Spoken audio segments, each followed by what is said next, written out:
दोस्तों, आप लोगों ने मूवी में एक डायलॉग जरूर सुना होगा, तारीख पे तारीख, तारीख पे तारीख। और ये जो डायलॉग है वो एसएससी जेई के लिए सुटेबल बैठ रहा है।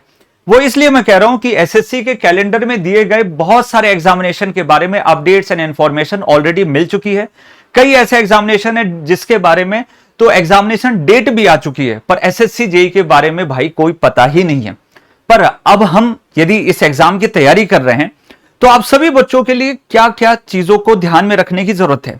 नोटिफिकेशन कब तक आएगा, कितनी पोस्ट होंगी और कितना हमें समय मिलेगा एग्जामिनेशन के लिए, ये सारी चीजों के बारे में इस वीडियो के अंदर मैं बात करने वाला हूं। वीडियो को स्टार्टिंग से लेकर लास्ट तक देखिएगा सो दैट सारी चीजें अच्छे से स्टार्टिंग से ही क्लियर रहें। और मैं इसमें एक चीज ये भी बताने वाला हूं, क्या एग्जामिनेशन के पैटर्न में बदलाव होगा या नहीं होगा। वीडियो के कमेंट सेक्शन में अपनी सारी चीजें या कुछ डाउट हो तो वो भी जरूर बताइएगा। तो चलिए शुरू करते हैं एक एक करके। पहली चीज तो यार देखो, जो इनका कैलेंडर आया था junior engineer civil mechanical and electrical के लिए, इन्होंने बोला था कि भाई हम एडवर्टीजमेंट जो है वो मार्च 2026 में दे देंगे।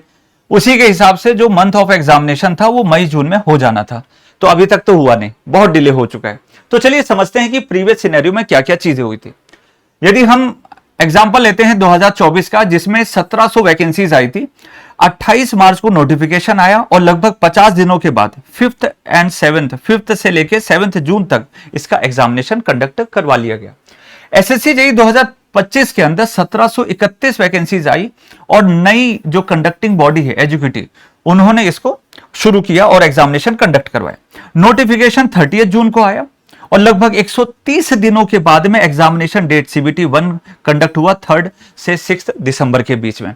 यदि इसी सिनेरियो को समझते हैं तो मेरे दोस्त, आपका ये जो नोटिफिकेशन है, जो इंटरनली अभी बहुत सारी इंफॉर्मेशन हमें मिल रही है, उसके अकॉर्डिंग सितंबर स्टार्टिंग में आपका नोटिफिकेशन आने के चांसेस हैं। लगभग 70 से 80 दिनों का आपको समय मिलेगा एग्जामिनेशन सीबीटी 1 के लिए। क्लियर है? तो ये चीज अपने दिमाग में रखिए।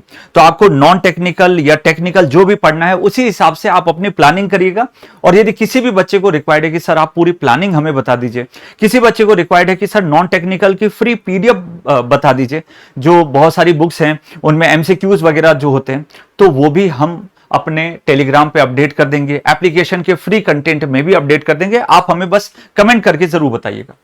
दूसरी चीज, SSC phase 14, SSC combined Hindi translator, SSC steno, SSC CGL, इन सभी एग्जामिनेशन में सेक्शनल जो टाइमिंग का जो बदलाव किया गया है, सभी एग्जामिनेशन में ऑलरेडी हो चुका है।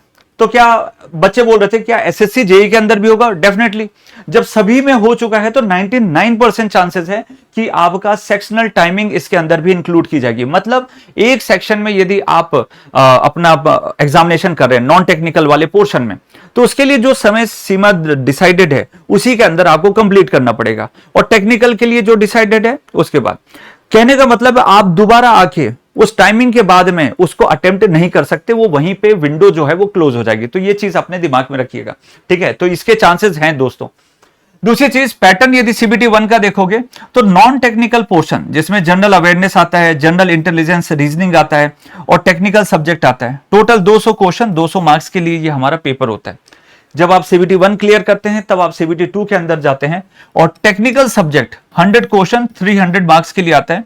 2 घंटे के लिए पेपर होता है और जो डिसेबल कैंडिडेट्स हैं उनके लिए 2 घंटे 40 मिनट्स के लिए पेपर होता है। तो ये है बेसिक सिनेरियो।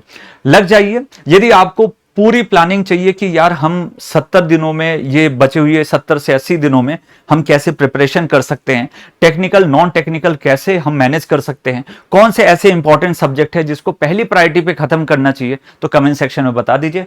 चैनल को सब्सक्राइब कर लीजिए। बहुत सारी चीजें हम यहाँ पे लाते हैं आप लोगों के लिए, एसएससी, रेलवे और बहुत सारे अदर एग्जामिनेशन के लिए। टेलीग्राम ज्वाइन कर लीजिए क्योंकि वहां पे बहुत सारी लेटेस्ट पीडीएफ भी डाली जा रही हैं। हमारे जो लेक्चर्स की पीडीएफ भी वहां पे अपलोड होती है, तो सारी चीजें आपको वहां पे मिल जाती हैं बेस्ट वे में। So thank you so much, all the very best. पढ़ाई के लिए लग जाइए, समय बहुत कम बचा है और आप अपने एग्जामिनेशन के लिए बेस्ट वे में प्रिपरेशन करना शुरू कर दीजिए। Thank you so much, bye bye.